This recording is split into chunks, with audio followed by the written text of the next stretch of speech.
fundamentally different.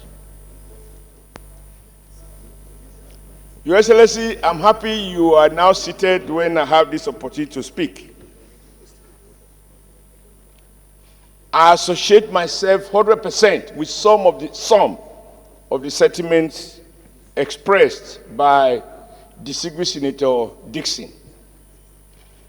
That these chambers is not a place you bring contractors to.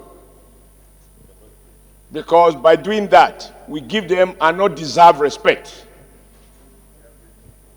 But my first question, why I say I'm happy you are the one on seat. I was a governor in Edo State, the way we have a federal government at the federal level. When I issued or I approved the recommendation of a tenders board or procurement process, and a contract is awarded, and I confirm from the Ministry of Finance that money has been paid, I go around to check if the money paid, if the job being done is up to the value of the money that has been paid. And should I find that the contractor is no longer working, even when we have paid, it is not the House of Assembly that helps me to bring an irresponsible contractor to justice. The first thing that we do, following the laws of procurement, because there's always a contract.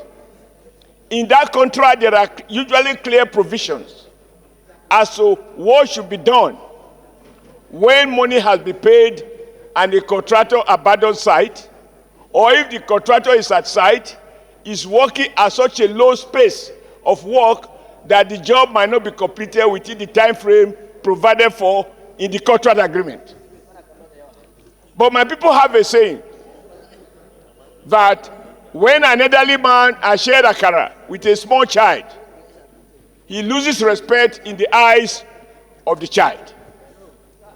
That we are discussing a contractor here who appear to be more powerful than the Ministry of Works that awarded this contract. I think these two people who are arresting the president, they are part of those who have spoken. Asuku, we will issue warrant of arrest for against lawyer SAN. I'm with you. What do we do when a senator left his seat while a distinguished senator is on his feet, in order to confuse and try to persuade the Senate President, and you are diverting his attention? It is my privilege to be heard clearly without disturbing the President. Yes, you are right. And as you go, I don't have to be a boxer to be able to keep you under control. So, sir, Mr. President, I am sure in your 8 years as governor, you have had cause to deal with contractors who collected money and thought it was a Christmas gift. Please, do I have the permission of the House? Osita, please.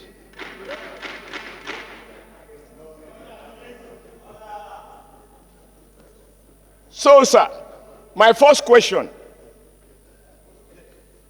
who is complaining? Is it the committee that awarded the contract? Is the minister complaining? If the minister is not complaining, or is pretending to complain,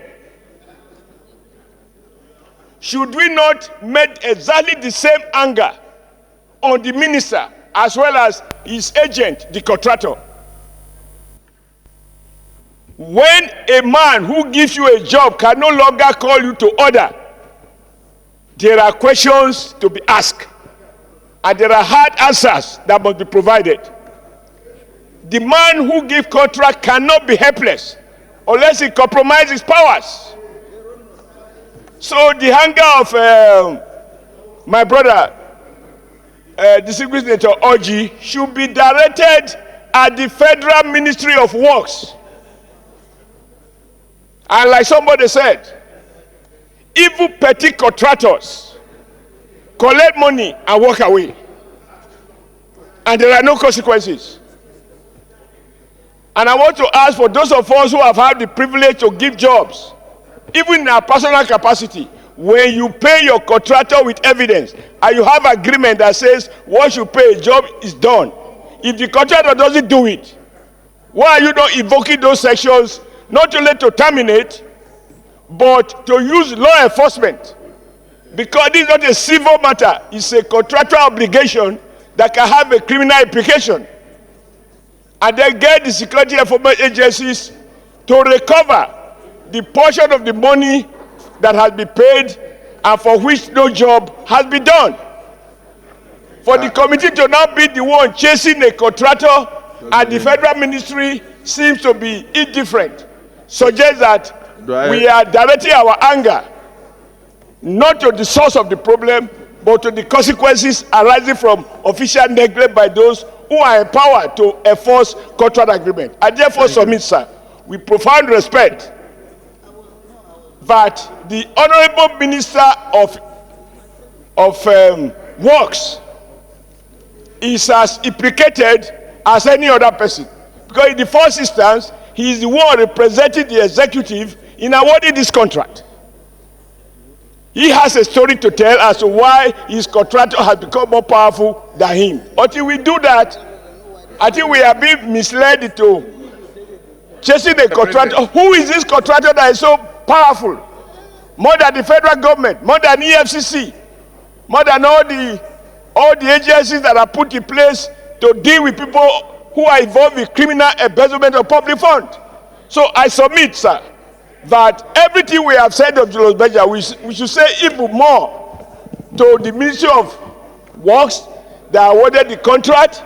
There is no evidence. They have the power to revoke the contract, and they have the power under the law to get that part of the payment for which they have not worked, to recover that money to public treasury and award the contract to another contractor under clear terms of contract execution. Thank you. So let us not. Thank you. Let us not shy away from the root cause of the problem. May we not engage anyone that is beyond our capacity to bring under control. Don't hire who you cannot fire. Thank you. Thank you, sir. Well, let me point of order, sir.